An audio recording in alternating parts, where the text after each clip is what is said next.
Parlons maintenant de la modélisation ou résolution de problèmes. Donc, il y a des problèmes, la vie courante, qu'on peut modéliser sous forme d'un système d'équations linéaires. Avant de le faire, il faut d'abord définir les variables. Par exemple, x c'est la longueur du ruban bleu en mètres, etc. Donc il faut définir chaque variable ce qu'elle désigne, en précisant les unités de mesure. Ensuite, traduire le problème sous forme des équations. Par exemple, voilà une équation. Résolution des systèmes d'équations, avec la méthode de Gauss notamment. Et réponse finale aux questions telles qu'elles sont posées. Faisons donc cet exemple, 3, un exemple de modélisation. Vous pouvez d'abord mettre la capsule en pause et revenir voir le corriger. D'abord, on doit définir nos variables.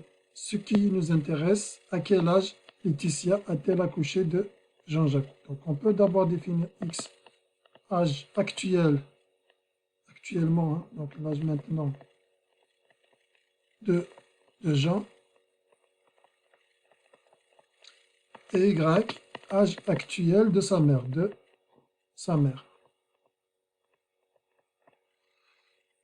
Ça, c'est la définition des variables.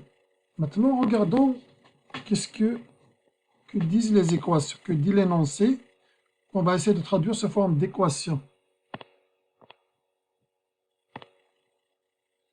Si Jean-Jacques était plus âgé du tiers de son âge actuel, s'il était âgé du tiers de son âge actuel, donc en fait x plus 1 tiers x, donc 1 plus 1 tiers x,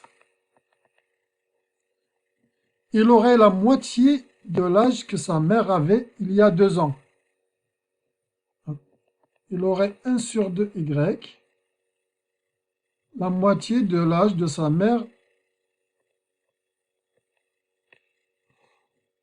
Y, c'est l'âge actuel de sa mère, mais son âge, l'âge de sa mère 2 ans plus tôt, c'est y moins 2. Donc, il aurait 1 sur 2, y moins 2. Voilà la première phrase. Bon, ce n'est pas un exemple très séduisant, mais c'est comme ça en tous les cas. On va le faire. Ensuite, lorsque Jean-Jacques aura l'âge légal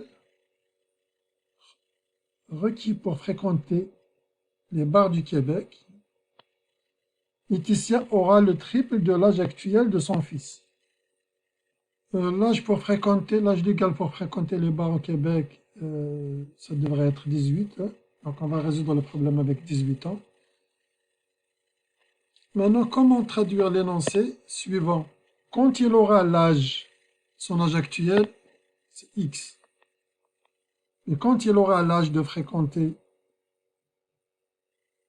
les bars, c'est-à-dire quand il aura 18, je ne sais pas combien il manque pour qu'il y ait 18, mais on sait que sa maman, à ce moment-là, quand il aura 18, sa maman aura le triple de l'âge actuel de son fils.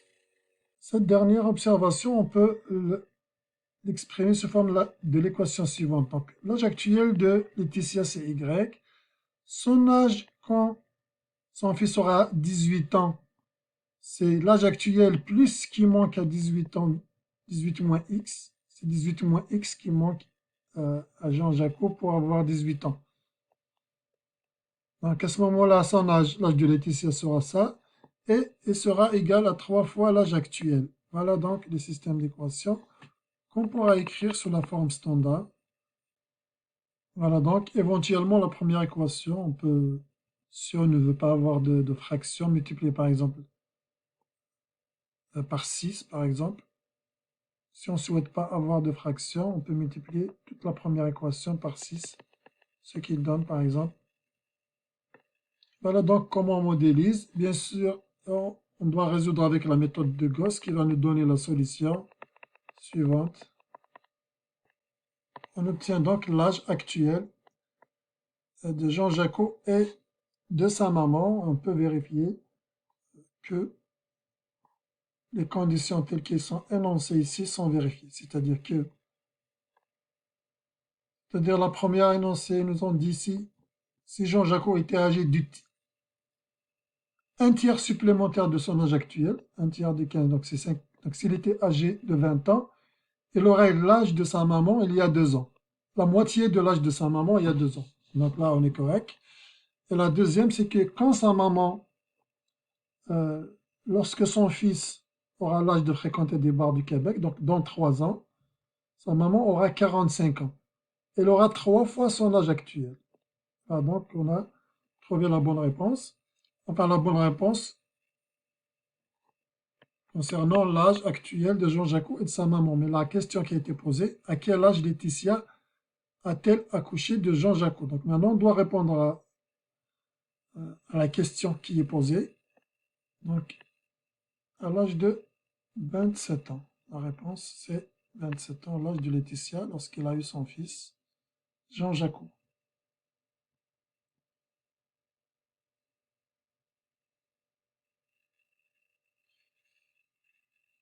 Le numéro 10.14, on va maximiser des revenus. Donc, ce n'est pas juste un problème de résolution.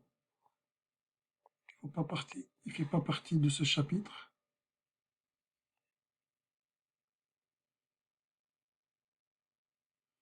Le dernier numéro également, il s'agit de minimiser les frais de transport. Donc ça ne fait pas partie du chapitre 10, ça va dans le chapitre 11.